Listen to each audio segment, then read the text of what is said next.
This planting calendar isn't random. It's planned month by month, and it's how we grow food all year long. If you ever bought seeds and felt overwhelmed by when to start them or how gardeners actually plan ahead to get a full season of food, this guide will help you month by month. This timeline is optimized for warmer growing zones like here in BC, but because every region is unique, I highly recommend checking out West Coast Seeds regional planting charts at the link below to find the exact start dates for your specific area. And if you stay to the end, we'll share how to adapt this timeline for small gardens, raised beds, or container gardening. January is when a successful garden actually begins, even though nothing is growing outside yet. This month is about strategy. We look at what we eat most, what stores well, and what gives the biggest return for the space we have. This is when seed ordering really matters because popular and reliable varieties often sell out early. When it comes to planting, January is reserved for the slowest growers. Peppers and eggplants are the starts here. These plants take weeks to germinate and then need months to develop before they're ready to produce. Starting them now gives them the long runway they need. Certain herbs also benefit from January starts. Rosemary, thyme, sage, and oregano grow slowly at first, but once established, they become long-term producers. Starting them early means stronger plants by summer. Remember, strong, consistent light and warm soil are keys to success at this time of year. A heat mat can make all the difference. Consistent moisture and warmth are key, not soaking wet soil, but evenly moist. Now is also when you set up your seed starting space. Test your lights and get familiar with your timing. January is when fruit growing really begins, even though nothing is planted yet. This is the month to plan and order bare root fruit trees and berry plants. Apples, pears, plums, cherries, blueberries, raspberries, blackberries, and strawberries are usually reserved now because the best varieties sell out quickly. February is when seed starting really ramps up. This is prime time for tomatoes. Starting them now allows plants to develop strong roots and thick stems before they ever go outside. Choosing disease-resistant and climate-appropriate varieties here makes a huge difference later. February is also ideal for herbs like basil, parsley, cilantro, and dill. These grow relatively quickly and can be harvested over and over again. They're essential for making homegrown food taste better, even when harvests are simple. At this stage, light becomes just as important as water. Seedlings need strong, consistent light to grow compact and healthy. Without it, they stretch and weaken. February is also when you start paying attention to spacing. Crowded seedlings compete for light and water, which make for weaker plants later on. In February, fruit is still mostly in the planting stage, but this is when some slow-growing fruit can be started indoors. Alpine strawberries grown from seed benefit from an early start because they take longer to germinate and establish. March is when food production really begins. Cool season vegetables thrive in spring temperatures and many actually struggle once summer heat arrives. This month is perfect for starting lettuce, spinach, kale, Swiss chard, broccoli, cauliflower, cabbage, and onions. These crops can be started indoors and transplanted once the conditions allow, or directly sown depending on the weather. The key is that they prefer cool soil and shorter days. March is also the start of succession planting. Instead of planting all your greens at once, you sow smaller batches every few weeks. This spreads out harvests and keeps your garden producing longer. By the end of March, you're no longer just planning, you're actively growing food. March is a major turning point for fruit gardeners. As soon as the soil is workable, bare root fruit trees and berry plants can go in the ground. Planting now allows the roots to establish before the plant puts energy into the leaves and flowers. It's also the perfect time to start warm season fruits like melons indoors. They need several weeks to develop strong roots and sturdy seedlings before they can go outside once the weather warms. This early start leads to healthier plants and better long-term production. March planting is especially important in cooler climates because it gives the fruit a head start on the growing season. Now, April is a transition month where your indoor and outdoor gardening start to overlap. As soil warms, many crops are best sown directly into the garden. Carrots, beets, radishes, peas, and turnips don't like being transplanted and grow best when they start where they'll mature. These crops grow quickly and provide some of the earliest harvests of the year, which helps maintain momentum and motivation. April is also when gardeners learn patience. Weather can still be unpredictable, so keeping an eye on frost dates and soil temperature matters more than the calendar alone. This month rewards attention and flexibility. April is strawberry season in the garden. Strawberry crowns are planted now, whether in raised beds, containers, or hanging baskets. Early planting helps them establish strong roots before the summer heat arrives. Fruit trees and berry bushes are also waking up this month, which makes it a good time to mulch, water consistently, and support healthy early growth. What you do in April has a huge impact on the fruit quality later in the year. May is when everything starts to feel exciting.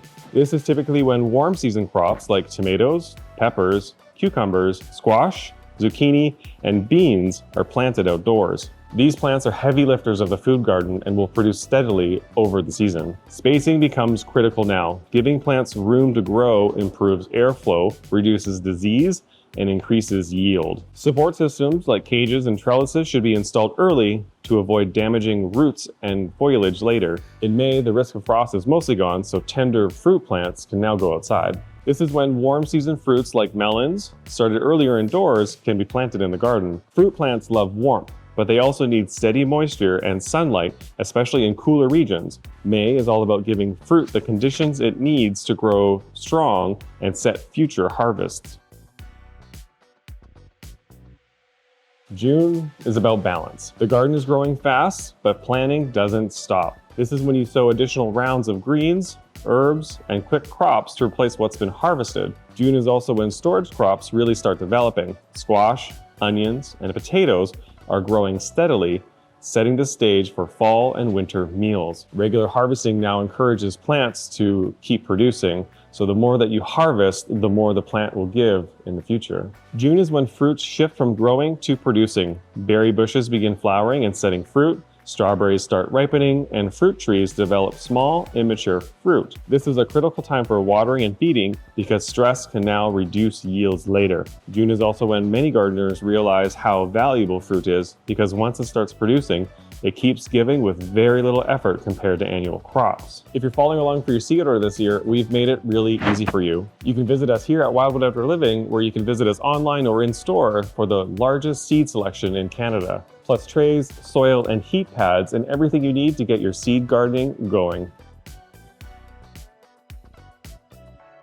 By midsummer, experienced gardeners are already thinking ahead. This is when fall crops like kale, carrots, beets, and spinach are planted for late season harvests. These crops thrive as temperatures cool again. This forward planning ensures the garden doesn't burn out in the summer and then goes quiet in the fall.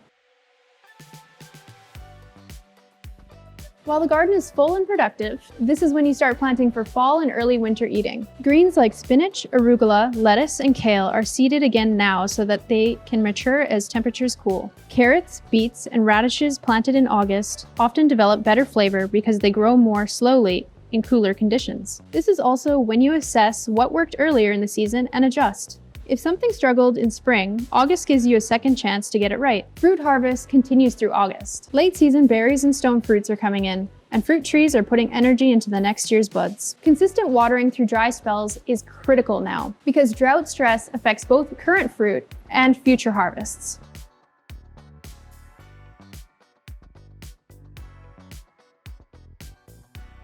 September is all about extending the season rather than starting over. Many fall crops planted earlier are now producing steadily, especially leafy greens and root vegetables. This is also the time to start thinking about overwintering. Some greens can be protected with simple covers and harvested well into fall. September is when the garden shifts from fast growth to steady maintenance, harvesting, and protecting what you've already grown. Fruit gardens start to slow down too, but this is when you start to plan ahead again. September is ideal for evaluating which fruit varieties perform best and where the new plants could go next year.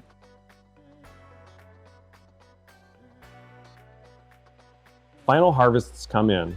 Storage crops like squash and onions are cured and put away, and the garden is cleaned up thoughtfully, not stripped bare. This is also a great time to plant garlic, which needs a long cold period to develop properly and rewards patience with big summer harvests.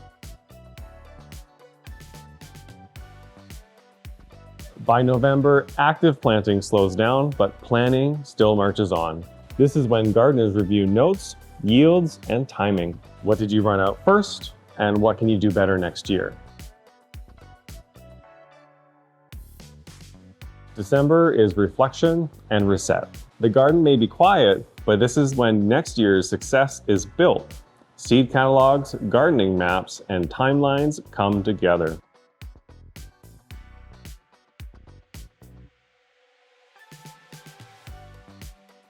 You don't need acres of land to grow meaningful amounts of food. This exact seed plan works just as well in raised beds, containers, balconies, and small backyards when you adjust what you grow and how you grow it. In small spaces, the shift in thinking is in terms of yield, not variety. Instead of planting a little bit of everything, you focus on plants that give you the most food over the longest period of time. Cut and come again crops like lettuce, kale, Swiss chard, spinach, and many herbs are perfect for this because one planting can feed you for months if you harvest correctly. Vertical growing is where small gardens thrive. Crops like beans, peas, cucumbers, cherry tomatoes, and even some squash varieties can be trained upward instead of outward. Using trellises, cages, or simple strings frees up ground space and increases airflow, which often leads to healthier plants and better yields. In containers especially, vertical growth can easily double how much food you get from the same footprint. Containers also warm up faster in spring, which means you can often start growing earlier than in-ground gardens.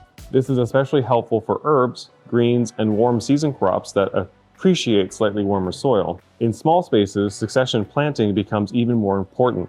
As soon as one crop finishes, another one takes its place. For example, early spring greens can be followed by summer herbs or compact tomatoes and then replaced again by fall greens. This keeps your spaces from early spring into the fall productive instead of having a peak in production. And that's the real key to growing food all year long. It's not about planting everything at once. It's about knowing what to start, when to start it, and why. And when you stay organized month by month, seed starting stops feeling overwhelming and starts feeling empowering. If you have any questions about what you would like to plant in your space or when to start them, leave it in the comments below and we'll do our best to help. And if you want more step-by-step gardening tips on how to make your garden thrive, be sure to hit that subscribe button.